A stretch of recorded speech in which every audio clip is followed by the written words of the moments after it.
توجہ دلانا چاہتا ہوں کہ اللہ تبارک و تعالی نے قرآن کریم میں ہمیں یہ حکم دیا، کلوا واشربوا ولا تسرفوا، کہ کھاؤ اور پیو۔ اللہ تعالیٰ نے تمہارے لیے جو چیزیں حلال کی ہیں ان کو تمہیں کھانے کی بھی اجازت ہے، اور جو پینے کی چیزیں ہیں جو حلال کی ہیں وہ پینے کی بھی اجازت ہے۔ بلا وجہ اپنے آپ کو مشقت میں ڈالنا کہ آدمی کھانے پینے سے پرہیز کرے، اس کا شریعت نے ہمیں حکم نہیں دیا۔ بعض مذاہب ایسے ہیں جن میں یہ کہا جاتا ہے کہ اللہ تعالیٰ کا قرب اس وقت تک حاصل نہیں ہو سکتا جب تک کہ انسان اپنے نفس کی خواہشات کو بالکل ہی ختم نہ کرے۔ چنانچہ بھوکا رہنا یہ مستقل ان کے ہاں ضروری ہے، انسان کی عبادت کا ایک حصہ ہے کہ بھوکا رہے۔ ہمارے ہاں سوائے روزے کی عبادت کے کہ صبح سے لے کر شام تک اللہ تعالیٰ نے حکم دیا ہے، لیکن عام حالات میں کھانے پینے کی نہ صرف اجازت دی ہے بلکہ ترغیب دی ہے، اور یہاں تک فرمایا کہ اگر کوئی شخص بھوک کی انتہائی حالت میں ہو اور اندیشہ ہو کہ اگر کچھ کھائے گا نہیں تو مر جائے گا،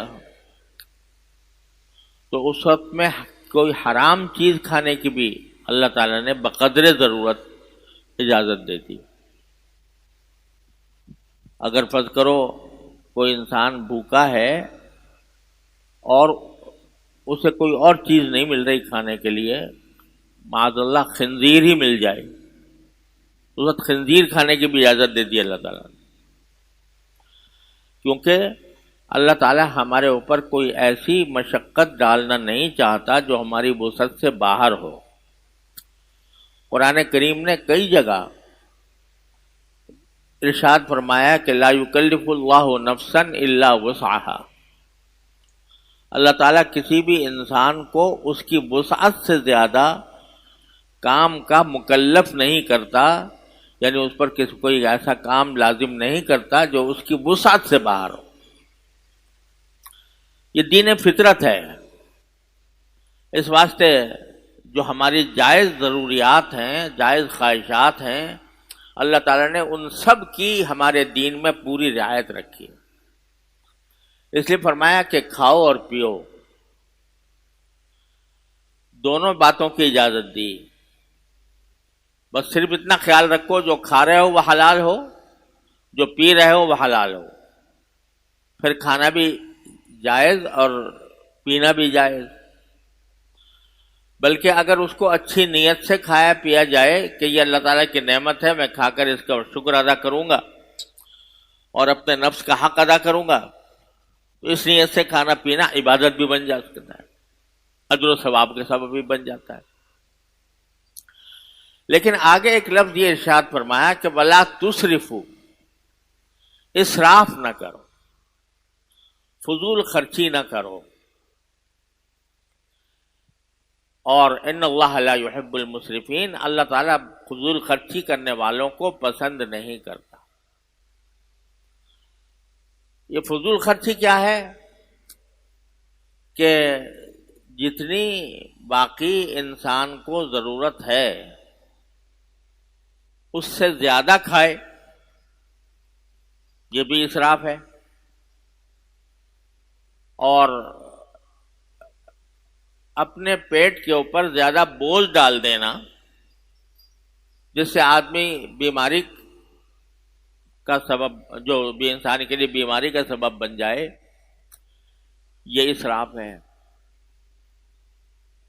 اور دوسری چیز اسراف یہ ہے کہ اللہ تعالیٰ کی کسی بھی نعمت کو بیکار ضائع کرنا.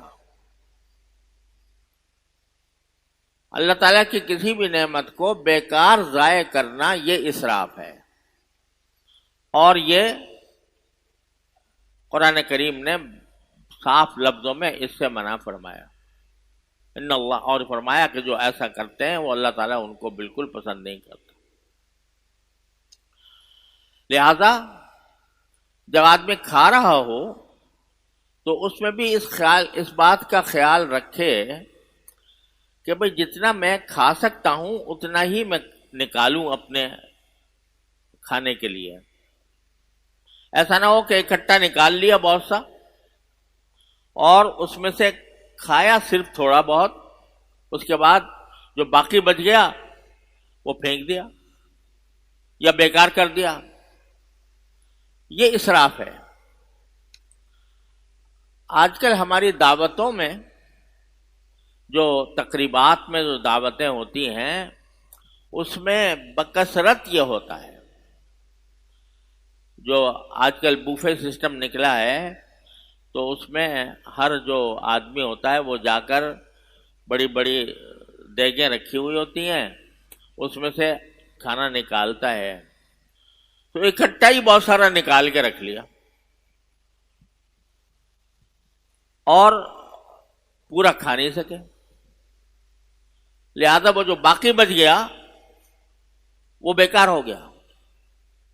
وہ اللہ تعالیٰ کی رزق ہے، اللہ تبارک و تعالیٰ کی عطا ہے. اس کو بیکار چھوڑنا، بیکار ضائع کرنا، یہ اللہ تعالیٰ کی ناشکری ہے. اللہ تعالیٰ محفوظ رکھے. اگر یہ ناشکری بڑھتی چلی جائے تو اس کا عذاب یہ ہو سکتا ہے کہ اللہ تعالیٰ اس کو محروم ہی کر دے رزق سے. تو اس واسطے کھانے کے وقت میں بھی آدمی کو اس بات کا لحاظ رکھنا ضروری ہے، شرعاً ضروری ہے، کہ اتنا نکالے جتنا وہ کھا سکتا ہو، اور باقی اگر فرض کرو کچھ بچ جائے تو وہ اس کو اس طرح بچائے کہ وہ بیکار ضائع نہ ہو، اس کو پھینکنا نہ پڑے، وہ کسی اور کے کام آ جائے. اگر انسان کے نہیں تو کسی جانور کے کام آ جائے. یہ تعلیم ہے نبی کریم سرور عالم صلی اللہ علیہ وسلم کی. پچھلے زمانے میں عام طریقہ یہ تھا رسول کریم صلی اللہ علیہ وسلم کے عہد مبارک میں بھی کہ بعض اوقات کچھ بڑا سا تھال ہوتا تھا، اس کے اندر سالن ہے یا روٹی ہے، جو کچھ بھی ہے، سب مل کے بیٹھ جاتے تھے اور سب اسی میں سے کھاتے تھے. خود ہمارے ہاں بھی ایک عرصہ دراز تک یہ سلسلہ جاری رہا اور اب بھی بہت سی جگہوں پر ہے. تو وہاں اکٹھے لوگ بیٹھے ہوئے ہیں. تو نبی کریم سرور عالم صلی اللہ علیہ وسلم یہ تعلیم دی کہ کل مما یلیک،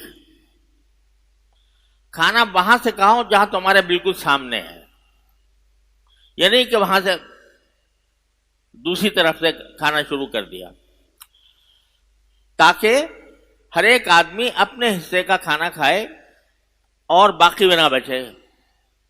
تو رسول کریم صلی اللہ علیہ وسلم نے یہ حکم دیا تھا کہ کل مما یلیک، اپنے سامنے جو کھانا ہے وہ کھاؤ اور باقی جو ہے دوسرے لوگوں کے لیے چھوڑ دو کہ وہ اپنے سامنے سے کھائیں.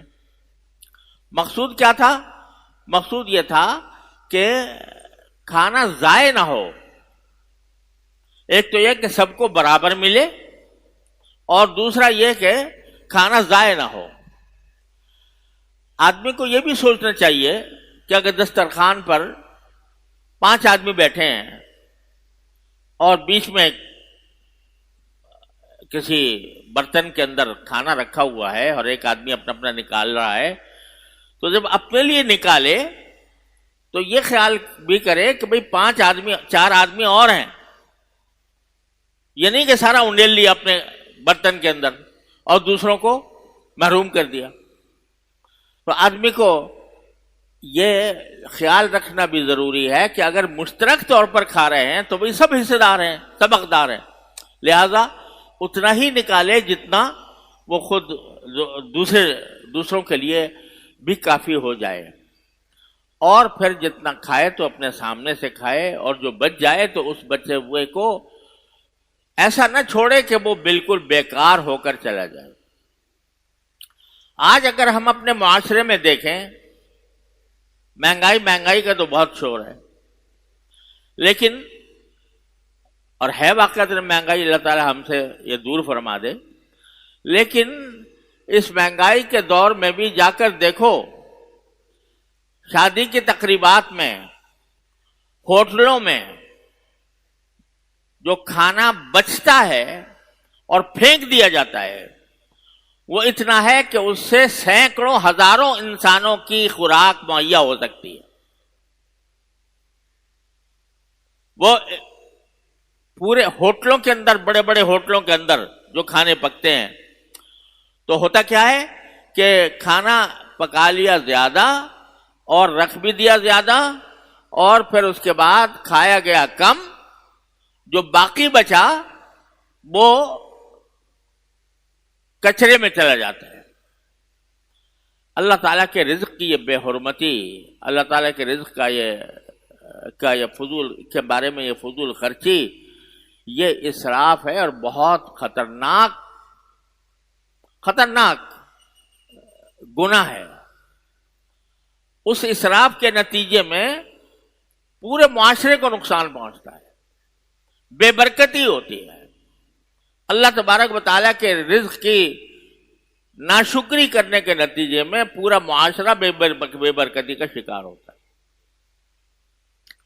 اب آج کل پانی کی قلت ہے، بجلی کی قلت ہے، گیس کی قلت ہے، لیکن اس قلت میں کیا اسباب ہیں؟ اس قلت کے ان میں سے ایک بڑا سبب اسراف ہے۔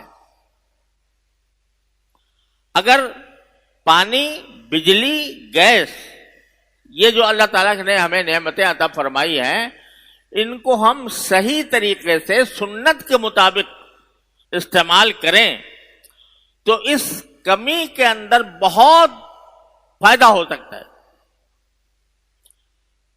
حدیث میں آتا ہے کہ رسول کریم سرور دو عالم صلی اللہ علیہ وسلم ایک مد سے وضو فرمایا کرتے تھے، پورا وضو ایک مد ایک چھوٹا سا اتنا پیمانہ ہوتا تھا، اور وہ تقریباً اس میں ایک سیر پانی آتا ہے، ایک سیر کے قریب پانی آتا ہے، اتنا سا پیمانہ ہوتا ہے، اس سے وضو فرماتے تھے، اور تاکید فرماتے تھے کہ وضو کے اندر پانی کم استعمال کرو، زیادہ استعمال نہ کرو، یہاں تک فرمایا کہ ایاک والصرف وان کنت علی نہر جار، کہ اگر تم بہتے دریا کے پاس بھی کھڑے ہو، یعنی پانی کی بے شمار فراوانی ہے، دریا بہہ رہا ہے، پانی کی کوئی کمی نہیں ہے، پھر بھی اسراف سے بچو، اسراف سے بچو، زیادہ پانی استعمال کرنے سے بچو، چاہے دریا کے کنارے کھڑے ہو تب بھی۔ اب یہاں دریا کا کنارہ تو کیا ہوتا ہے، پانی کی ویسے ہی قلت ہے، اب نل کھول دیا اور وہ تیز کھول دیا، پریشر کے ساتھ کھول دیا، پانی بہہ رہا ہے، صرف کلی کرنی ہے، کلی کرنے کے لیے اتنا زیادہ پانی کھول دیا کہ وہ پانی ضائع ہو رہا ہے، کلی کے تو اتنا پانی چاہیے، اس کو چاہیے کہ نل بند کر کے کلی کرے، پھر دوبارہ کھولے، پھر بند کر دے، لیکن کھول دیا تو کھولا پڑا ہے۔ تو یہ اسراف ہے جو نہ صرف یہ کہ سنت کے خلاف ہے بلکہ ناجائز ہے ایسا عمل کرنا۔ جب ایک تھوڑے پانی سے کام چل سکتا ہے، رسول کریم صلی اللہ علیہ وسلم ایک مد سے وضو فرماتے تھے، تو ہمیں کیا پورا مٹکا چاہیے وضو کرنے کے لیے؟ کہ جب ہم ٹوٹی کھولیں تو بس بہتا چلا جائے پانی، کسی کو پرواہ نہ ہو کہ کتنا پانی استعمال ہو رہا ہے، کتنا ضائع ہو رہا ہے. یہ اس کی طرف توجہ نہیں، اس کو دین کا حصہ نہیں لوگ سمجھتے. یہ نہیں سمجھتے کہ یہ گناہ ہو رہا ہے پانی کا غلط استعمال. غسل میں رسول کریم صلی اللہ علیہ وسلم ایک سا سے غسل فرماتے تھے. ایک سا، ایک پیمانہ ہوتا تھا لمبا سا، اس میں ایک سا کے اندر 3.5 سیر پانی آتا تھا، بس 3.5 سیر. اس پورا غسل اس سے فرماتے تھے، یعنی اس میں 3 مرتبہ اپنے پورے جسم پر پانی بہانا بھی شامل ہے، ملنا بھی شامل ہے، اور ایک سا سے پورا غسل ہو جاتا تھا.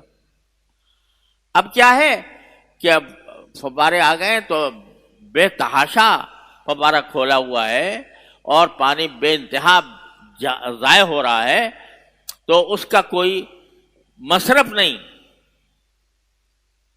آدمی فوارہ بھی ہے تو فوارہ ذرا ہلکا کھولے، ٹھیک ہے، فوارہ ایک سہولت کی چیز ہے کہ اوپر سے پانی آ کر آدمی کو ذرا سہولت سے نہا لیا جاتا ہے، لیکن کیا ضروری ہے کہ اتنے پریشر سے کھولا جائے کہ پانی بہتا جائے؟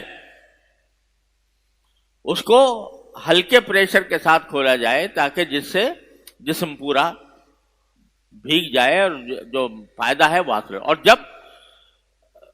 جب فرض کرو کہ صابن لگانا ہے یا کسی وجہ سے پانی استعمال نہیں ہو رہا، اس وقت اس کو پوری طرح بند کرنے کا اہتمام کریں. تو بے شمار جگہوں پر پانی کا اسراف اتنا زیادہ ہو رہا ہے کہ جس کی وجہ سے پانی کی قلت ہو رہی ہے. جہاں ایک جو پانی کی قلت دور کرنا تو کام ہے حکومت کا، ان ذمہ داروں کا جنہوں نے لوگوں کے حاجتیں پوری کرنے کی ذمہ داری اٹھائی ہے، ان کا کام ہے کہ وہ پانی وافر مقدار میں پہنچائیں. لیکن میرے اور آپ کے بس کا نہیں ہے کہ پانی زیادہ ہے، لیکن میرے اور آپ کے بس میں کیا ہے کہ میں پانی صرف ضرورت کے تحت استعمال کروں، صرف اتنا استعمال کروں جتنا مجھے ضرورت ہے، اس سے زیادہ استعمال نہ کروں، پانی کو بلا وجہ نہ بہاؤں.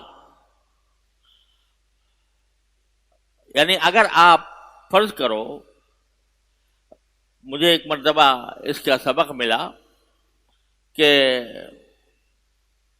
ہم حج پر گئے ہوئے تھے اور مزدلفہ میں رات گزارنی تھی، تو وہاں ٹریفک جام ہو جاتا ہے، آدمی کے لیے بڑا مشکل ہوتا ہے پہنچنا. تو اور ہوتا یہ ہے کہ مزدلفہ پہنچ کر مغرب اور عشاء دونوں پڑھنی ہوتی ہیں. اب رات گئے، بہت دیر تک پیدل چل کر کئی میل پیدل چل کے پتھریلی زمینوں کے اندر چل کر رات کے آخری حصے میں کہیں جا کے پہنچے. اب اس وقت وضو بھی کرنا اور مغرب بھی پڑھنی اور عشاء بھی پڑھنی، اور تھوڑی دیر کے بعد فجر بھی ہونے والی ہے. پانی ہے نہیں تو کیا کریں؟ تو مشکل سے کہیں سے ایک بوتل پانی، یہ پانی کی جو چھوٹی بوتل ہوتی ہے وہ مل گئی. تو ہم نے کہا اس سے کسی طرح اس سے وضو کرتے ہیں. تو اس پانی کی بوتل سے ہم 2 آدمیوں نے وضو کیا، ایک پانی کی بوتل سے. تھوڑا نکالتے، اس کو ہاتھ میں ایسے ملتے، پھر دوسرے لے کر تھوڑی سی کلی کر لی، تھوڑا سا ناک میں پانی دے لیا ایک مرتبہ، اور پھر اسی پانی کو لے کر تھوڑا سر مل لیا، پھر ہاتھ، تو وضو ہو گیا. 2 آدمیوں کا ہو گیا ایک بوتل سے. تو اس وقت سبق ملا کہ بھائی وضو اس طرح بھی ہو سکتا ہے، اور ہو گیا. اللہ تعالیٰ نے کرا بھی دیا، نمازیں بھی کرا دی، لیکن اس اختصار کے ساتھ ہو گیا. تو سبق یہ ملا کہ وضو چلو ایک بوتل سے 2 آدمی نہ صحیح، لیکن ایک آدمی تو کر لے. اور جب ہم وضو کرتے ہیں تو وضو کرتے وقت اس بات کا اہتمام کر لیں، یہ سمجھو کہ بس پانی اتنا ہے، اس سے زیادہ ہے ہی نہیں سرے سے. تو پھر جب وضو کرے گا انسان تو اتنا ہی کرے گا جتنی اس کی ضرورت ہے، بلا وجہ پانی کو ضائع نہیں کرے گا. یہ اسراف جو ہے اس نے ہمارے معاشرے میں انتہائی ہلاکتیں پھیلائی ہوئی ہیں. اتنے اس اسراف کی وجہ سے ہم بے شمار اللہ تعالیٰ کی نعمتوں سے محروم ہو رہے ہیں. اللہ تبارک و تعالیٰ کی رزق کی بے حرمتی ہو رہی ہے. لہذا آج کے خاص طور پر آج کے ماحول میں اب بجلی ہے، وہ بھائی ضرورت کے وقت میں بجلی جلا لو، جب آئے تو جب آئے تو تھوڑی اس وقت بجلی اپنی ضرورت کے مطابق جلا لو، اور بلا وجہ جلتے رہنے سے پرہیز کرو. گیس ہے، ایک زمانے میں نے خود اپنی آنکھوں سے دیکھا کہ لوگ جو ہیں گیس جب فراوانی تھی نا ہمارے ملک میں، گیس کے خود ہمارے گیس ملک میں پیدا ہوتی تھی، تو اس وقت میں لوگ کیا کرتے تھے کہ وہ چونکہ بل ایک جیسا آتا تھا تو بس وہ چولہے کو جلتا ہی چھوڑ دیا. کیوں؟ اس لیے کہ جب کبھی دوبارہ آئے تو ہمیں جلا ہوا ملے اور ماچس کی ایک تیلی خرچ نہ ہو. ماچس کی ایک تیلی بچانے کے لیے قوم کی اتنی بڑی دولت وہ جلتی ہوئی چل رہی ہے. ایک جگہ نہیں، گھروں میں عام رواج تھا اس کا. آج اس کا عذاب بھگت رہے ہیں کہ گیس نہیں ہے، باہر سے درآمد کرنی پڑ رہی ہے. تو اس واسطے جو بھی اللہ تعالیٰ کی نعمت ہے، وہ کھانے کی ہو، وہ پینے کی ہو، وہ اور کسی استعمال کی ہو، اس کو اللہ تعالیٰ کی نعمت سمجھ کر اختصاصات کفایت کے ساتھ اس کو خرچ کرنا، یہ بھی دین کا ایک اہم شعبہ ہے. اور اس کے اوپر عمل نہ کرنے کے نتیجے میں ہم پتہ نہیں کتنے مصائب کے شکار ہیں. لہذا یہ الفاظ کہ لا تسرفو، فضول خرچی نہ کرو، اس کو ہر وقت انسان کو مد نظر رکھنا چاہیے اپنے ہر قول و فعل کے اندر. اللہ تبارک و تعالی ہم سب کو اس پر عمل کی توفیق عطا فرمائے. وآخر دعوانا الحمدللہ رب العالمین.